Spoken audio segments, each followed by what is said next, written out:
Baik, Baik, Bapak-Bapak, cukup, cukup. ini adalah segmen tanya jawab. Jawaban akan ditanggapi oleh calon wakil presiden penanya dan selanjutnya akan direspon kembali oleh calon wakil presiden yang menjawab. Sebelumnya, kepada para calon wakil presiden, kami informasikan kembali untuk melakukan tanya jawab sesuai dengan tema debat pada malam hari ini, yakni pembangunan berkelanjutan dan lingkungan hidup, sumber daya alam dan energi, pangan, agraria, masyarakat adat, dan desa. Jika menggunakan singkatan atau terminologi, mohon diberikan penjelasannya agar pertanyaannya jelas dan dimengerti oleh calon wakil presiden lainnya. Kami informasikan juga untuk dalam penyampaiannya tetap berada di podium. Ya, dan pada segmen ini, kesempatan pertama akan kami berikan kepada calon wakil presiden nomor urut 1, Bapak Muhaimin Iskandar, untuk bertanya kepada calon wakil presiden nomor urut 2, Bapak Gibran Rakabuming Raka. Bapak Muhaimin, waktunya 1 menit dimulai saat Bapak berbicara. Silakan. Terima kasih. Pak Gibran, Indonesia ini terdiri dari berbagai bioregional, di mana kita harus betul-betul mengerti agar pembangunan kita tepat sasaran dan bisa tumbuh dengan baik. Pertanyaannya, bagaimana strategi Anda melaksanakan pembangunan berbasis bioregional itu agar keadilan iklim terjaga, keadilan sosial terwujud, keadilan ekologi terlaksana dengan baik, keadilan antar generasi juga terwujud, sekaligus keadilan sosial. Mohon dijelaskan. Waktunya masih ada 17 menit. Apakah akan dipergunakan? 17 detik. 17 detik maksud kami? Cukup. Cukup Pak Muhaimin, baik. Kini kami persilakan calon wakil presiden nomor urut 2 Bapak Gibran Rakabuming Raka untuk menjawab. Waktunya 2 menit dimulai saat Bapak berbicara. Silakan. Gus Muhaimin ini lucu ya, menanyakan masalah lingkungan hidup tapi itu kok pakai botol-botol plastik itu. Padahal saya, Pak Ganjar, Prof. Mahfud pakai botol kaca, itu gimana itu komitmennya? Botol plastik semua itu. Tapi nggak apa-apa, kita kembali lagi ke topik ya. Intinya di sini kita sudah berkomitmen untuk yang namanya pembangunan tidak boleh lagi Jawa sentris, harus mulai Indonesia sentris. Kemarin Gus Muhaimin menolak IKN, tidak apa-apa, akan kita lanjutkan dan akan kita perkuat IKN itu. Sekali lagi yang namanya pembangunan yang masif harus memperhatikan aspek lingkungan, sosial dan keberlanjutannya. Kita pastikan mencari titik tengah, sekali lagi titik tengah, titik keseimbangan. Membangun hilirisasi industri, tapi harus memperhatikan lingkungan hidup. Menggenjot produktivitas para petani, sektor maritim, tapi juga harus menjaga keseimbangan alam. Pastikan sekali lagi AMDAL, analisa lingkungan, sustainability report bisa tersajikan dengan baik dan pastikan menggandeng pengusaha-pengusaha lokal, UMKM lokal. Jadi tidak besar sendiri tapi ikut membesarkan yang lain. Intinya adalah anggaran ini dipakai untuk kesejahteraan rakyat. Pemerataan pembangunan itu penting dan sekali lagi pembangunan yang masif harus memperhatikan sisi-sisi lingkungan hidup. Karena sekali lagi yang namanya bencana kekeringan, banjir, kenaikan air laut, ini ancamannya sudah ada di depan mata. Dan ini adalah ancaman yang sangat nyata. Terima kasih. Baik, ini kami persilakan. Nanti ada waktunya. Nanti ada waktunya. Cukup. Cukup. Kami persilakan calon wakil presiden nomor urut 1 Bapak Muhaimin Iskandar untuk menanggapi. Waktunya 1 menit Bapak di saat berbicara akan dimulai. Silakan. Pertanyaan saya tidak terjawab sama sekali. Karena di undang-undang kita juga dinyatakan bahwa potensi bioregional kita itu adalah bahwa wilayah nasional kita itu bukan terbagi bukan saja sekedar karena politik dan administrasi, tetapi ekosistem lingkungannya ada, sekaligus juga komunitas masyarakat yang tumbuh juga menjadi pertimbangan. Sehingga Papua misalnya, jangan pernah salah dalam membangun Papua. Papua harus berbasis pemerataan dan keadilan yang sempurna. Maluku misalnya, dengan kekuatan maritimnya, Maluku menjadi bioregional untuk pengembangan ekonomi kelautan dan perikanan. Jawa misalnya, keberlanjutan pembangunan yang menumbuhkan potensi ekonomi secara pertumbuhan. Baik, waktunya habis Pak Muhaimin. Kami persilakan calon wakil presiden nomor urut 2 Bapak Gibran Rakabuming Raka untuk merespon tanggapan dari Bapak Muhaimin Iskandar. Waktunya 1 menit. Kami persilakan. Loh, katanya tidak menjawab pertanyaan, tapi Gus Muhaimin malah ngomongin pemerataan pembangunan. Itu kan tadi yang saya omongin, Gus. Pemerataan pembangunan yang tidak lagi Jawa sentris, harus Indonesia sentris. Pembangunan IKN sebagai simbol transformasi pembangunan Indonesia, Papua, dan lain-lain. Itu kan tadi udah saya jawab. Intinya sekali lagi, pembangunan tidak boleh lagi Jawa sentris, harus lebih memperhatikan masyarakat terutama yang ada di luar Jawa, biar bisa merasakan akses konektivitas yang lebih baik lagi, menurunkan inflasi, menurunkan Gini rasio, meningkatkan peluang kerja, menumbuhkan titik pertumbuhan ekonomi baru. Itu tadi kan udah saya jawab, Gus. Mungkin Gus Muhaimin juga tidak paham dengan pertanyaan yang diberikan ke saya. Mungkin itu kan dapat contekan itu dari Pak Tom Lembong mungkin ya. Terima kasih. Masih ada waktu, Pak Gibran, cukup? Tenang. Tenang. Cukup. Bisa kami minta kerjasamanya? Baik, baru saja kita simak bersama. Calon wakil presiden nomor urut 1 dan 2 saling bertanya jawab. Selanjutnya, calon wakil presiden nomor urut 2 Bapak Gibran Rakabuming Raka bertanya ke calon wakil presiden nomor urut 3 Bapak Mahfud MD. Bapak Gibran, waktu Anda 1 menit dimulai saat Bapak berbicara. Silakan. Bagaimana cara mengatasi greenflation? Terima kasih. Masih ada waktu, Bapak Gibran. Aturan istilah-istilah. Kami sampaikan kembali terminologi atau singkatan, mohon untuk Baik. dijelaskan. Enggak, tunggu. Silakan dilanjutkan. Masih ada waktu. Ini tadi tidak saya jelaskan karena kan beliau kan seorang profesor. Sesuai dengan Oke, aturan. greenflation adalah inflasi hijau. Sesimpel itu. Waktunya masih ada, Bapak Gibran, cukup?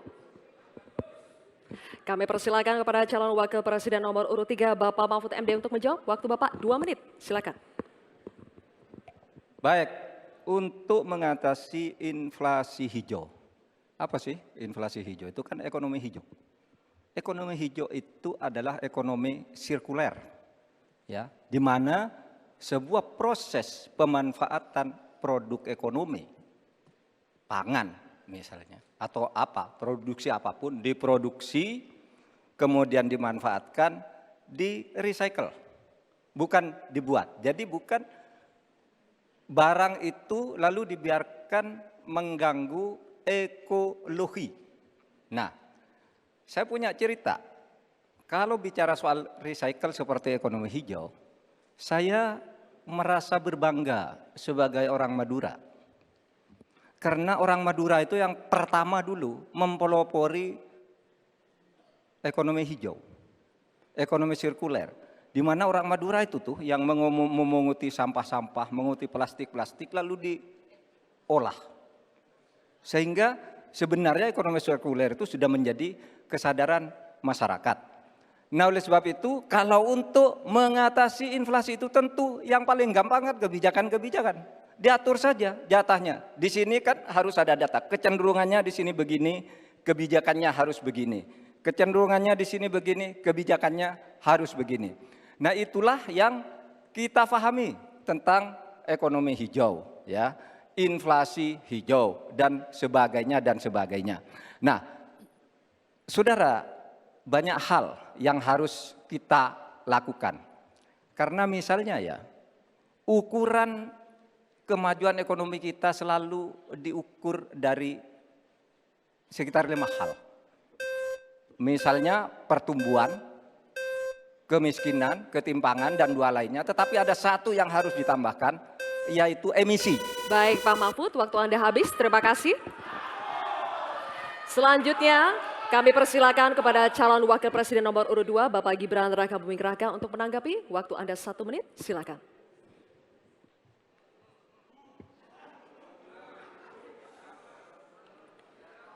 Saya lagi nyari jawabannya Prof. Mahfud.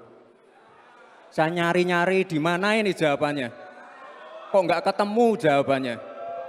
Saya tanya masalah inflasi hijau kok malah menjelaskan ekonomi hijau. Prof. Mahfud, yang namanya greenflation atau inflasi hijau itu ya kita kasih contoh yang simpel aja. Demo rompi kuning di Perancis. Bahaya sekali. Sudah memakan korban. Ya, ini harus kita antisipasi, jangan sampai terjadi di Indonesia. Kita belajar dari negara maju. Negara maju aja masih ada tantangan-tantangannya. Intinya transisi menuju energi hijau itu harus super hati-hati. Jangan sampai malah membebankan R&D yang mahal, proses transisi yang mahal ini kepada masyarakat, pada rakyat kecil. Itu maksud saya inflasi hijau, Prof. Mahfud. Terima kasih. Masih ada waktu Pak Gibran? Cukup? Baik. Terima kasih. Kita lanjutkan dulu. Nanti akan ada waktunya untuk memberikan support. Kita lanjutkan dulu Bapak Ibu, terima kasih. Kita teruskan ya. Kami persilakan calon wakil presiden nomor urut 3, Bapak Mahfud MD untuk merespon tanggapan dari Bapak Gibran Rakabuming Raka. Waktu Bapak 1 menit dimulai ketika Bapak berbicara. Silakan. Saya juga ingin mencari itu jawabannya ngawur juga itu. Gila ini. Ngarang-ngarang ndak karuan mengkaitkan dengan sesuatu yang tidak ada. Gitu ya. Begini loh, kalau akademis itu gampangnya kalau bertanya yang kayak gitu-gitu tuh recehan. Gitu. Recehan. Oleh sebab itu tidak layak dijawab menurut saya. Dan oleh sebab itu saya kembalikan saja ke moderator. Ini tidak layak dijawab pertanyaan kayak gini. Tidak ada ini jawabannya. Terima kasih. Cukup buat Pak Mahfud? Masih ada waktu Bapak? Saya kembalikan. Cukup ya? Baik. Saya kembalikan. Tidak ada gunanya menjawab. Ya. Baik. Bapak Ibu, demikianlah tadi interaksi saling tanya jawab antara calon wakil presiden nomor urut 2 dengan calon wakil presiden nomor urut 3. Terima kasih. Baik, Bapak Ibu kita lanjutkan ya sesinya, kita selesaikan dulu. Kali ini giliran calon wakil presiden nomor urut 3 dan nomor urut 1 untuk saling bertanya jawab. Diawali dengan calon wakil presiden nomor urut 3, Bapak Mahfud MD. Untuk bertanya kepada cawapres nomor urut 1, Bapak Muhaimin Iskandar. Waktunya 1 menit, Pak Mahfud, dimulai dari saat Bapak berbicara. Silakan. Ya, Pak Muhaimin, calon wakil presiden yang terhormat. Pada tahun 2014 kita berada di posisi yang berbeda. Saya menjadi ketua timnya Pak Prabowo, Pak Muhaimin di timnya Pak Jokowi waktu itu. Ada pertanyaan dari Pak Jokowi pada tanggal 5 Juli 2014 kepada Pak Prabowo. Pertanyaannya begini, Pak Prabowo, saat ini kita dihadapkan dengan bencana ekologis yang salah satunya disebabkan oleh kerusakan hutan. Laju penggundulan hutan di negara kita tertinggi di dunia.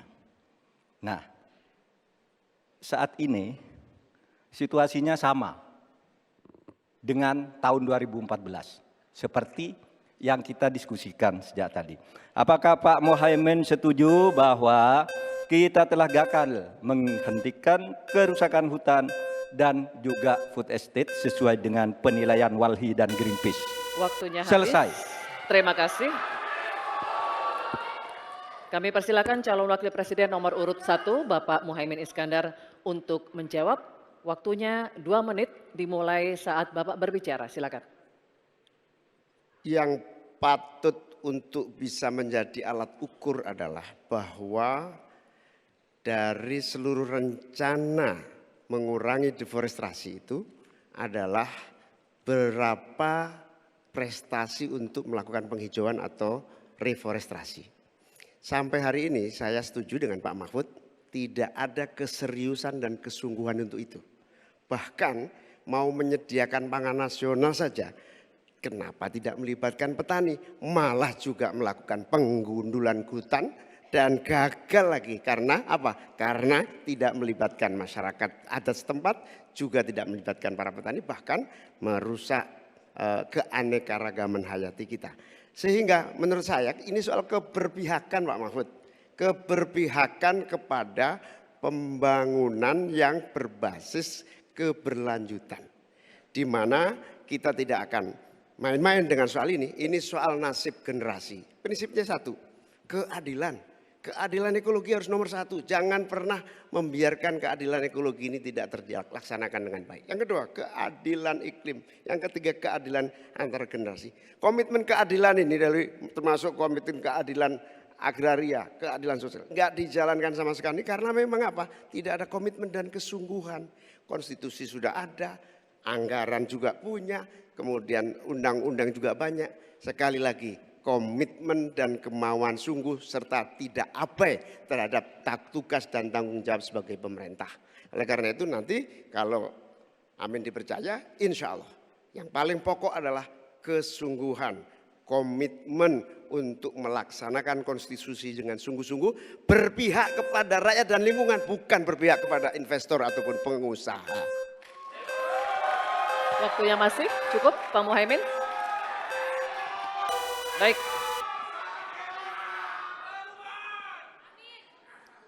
Kini kami persilakan Cawapres nomor urut 3 Bapak Mahfud MD untuk menanggapi, waktunya 1 menit. Baik. Mulai dari saat berbicara, silakan. Pak Muhaimin,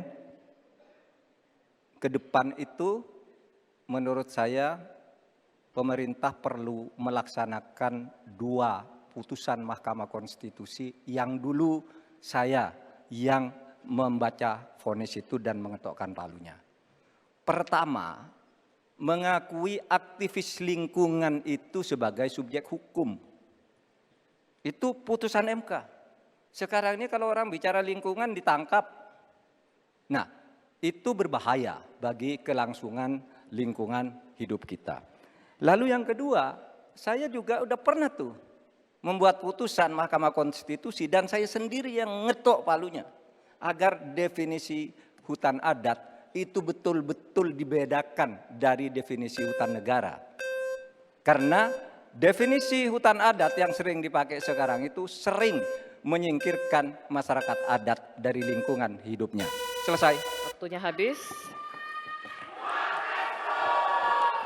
Kami persilakan kembali Cawapres nomor urut 1 Bapak Muhaimin Iskandar untuk merespon tanggapan dari Pak Mahfud MD tadi. Waktunya 1 menit dimulai dari saat Bapak berbicara. Silakan.